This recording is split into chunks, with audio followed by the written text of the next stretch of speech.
আল্লাহর শপথ করে বলছি, আমি নিজে আমার জীবনে বহুবার এই 3 সূরা পড়ে তৎক্ষণাৎ একেবারে পড়ার সাথে সাথে আমি কার্যকরিতা আমার চোখে বহুবার দেখেছি। আলহামদুলিল্লাহ। জিন্নাতের সমস্যা, ব্ল্যাক ম্যাজিকের সমস্যা বা অস্বাভাবিক সমস্যা বা সাধারণ রোগ হলেও আল্লাহর কাছে আশ্রয় চাওয়া হলে আমি বহুবার দেখেছি যে আল্লাহ রাব্বুল আলামিন কুদরতিভাবে তৎক্ষণাৎ সেটার কার্যকরিতা আমাকে দেখিয়েছেন, সাহায্য করেছেন।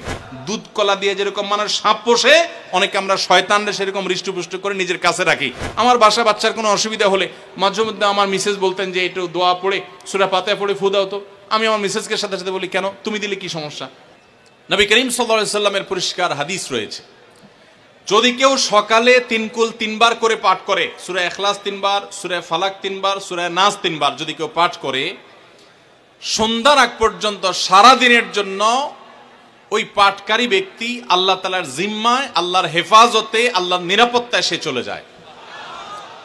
যত প্রকার অনিষ্ট আছে, ক্ষতি আছে, দৃশ্যমান ক্ষতি, অদৃশ্যমান ক্ষতি, সব ধরনের ক্ষয়ক্ষতি থেকে এবং আকস্মিক বিপদ থেকে, মুসিবত থেকে আল্লাহ রাব্বুল আলামিন ওই ব্যক্তিকে হেফাজত করেন যে ব্যক্তি ইয়াকিনের সাথে, ঈমানের সাথে, দৃঢ়তার সাথে আল্লাহ তাআলার কাছে প্রার্থনা করে এই সূরাটা সকালে 3 বার পাঠ করে। বিশেষ করে রাতে মানুষ ঘুমন্ত অবস্থায় নানা রকমের ক্ষয়ক্ষতির আশঙ্কা থাকে, এই সব ধরনের ক্ষয়ক্ষতি থেকে আল্লাহর নিরাপত্তায় সে চলে আসে।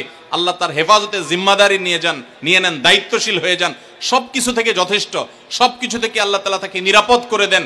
এই বিশ্বাস, এই ইয়াকিন নবী সাল্লাল্লাহু আলাইহি সাল্লামের কথার প্রতি আমাদের আছে না নাই? নবী করিম সাল্লাল্লাহু আলাইহি সাল্লাম শিক্ষা দিয়েছেন এই 3 কুল, সূরা ইখলাস 3 বার পড়বেন, সূরা ফালাক 3 বার পড়বেন, সূরা নাস 3 বার পড়বেন, পড়ে 2 হাতকে এরকম কোষ করবেন, এভাবে কোষ করবেন, কোষ করে এই কোষের মধ্যে ফু দিবেন, নিজের কোষের ভিতরে 3 বার পড়ে ফু দিয়ে এরপর সেটাকে পুরা শরীরের মধ্যে মুছে ফেলবেন। যেখানে যেখানে হাত নেওয়া সম্ভব হয়, শরীরের যতটুকু জায়গা হাত নেওয়া সম্ভব হয়, সামনে পেছনে চেষ্টা করে যতটুকু সম্ভব হয় ততটুকু মাসা করবেন, মুছবেন হাত দিয়ে। এর মাধ্যমে আল্লাহ তাআলা আপনাকে হেফাজত করবেন। ছোট ছোট বাচ্চা যারা আছে, দুধের শিশু, 2 বছর, 4 বছর, 6 বছর, যারা পড়তে পারে না এখনো বা মুখস্থ নাই, সেই বাচ্চাদেরকে মা বাবা বা তাদের কাছের কোনো লোকজন তারা পড়ে 3 বার ফু দিবেন। আবার 3 বার পড়ে নিজের ছেলে মেয়ের সবার শরীরে ফু দিয়েন না, প্রত্যেকের জন্য 3 বার। আপনারটা আপনি করবেন, বাচ্চাটা বাচ্চাকে করে দিবেন। এই আমলগুলো আল্লাহ তাআলা আমাকে যেদিন জানার তৌফিক দিয়েছে, আপনাদের উৎসাহের জন্য বলি, সারাদিনে আর কোনো আমল করতে পারি আর না পারি, নফল আমল হিসাবে এই আমলটা সজ্ঞানে, বিশেষ কোনো বিপদ আপদ মুসিবত না হলে আমি আলহামদুলিল্লাহ এই আমলটা কখনো ছাড়ি না, প্রতিদিন করি আলহামদুলিল্লাহ। আজকেও শুরুতেও এই আমলটা আমি করে নিয়েছি।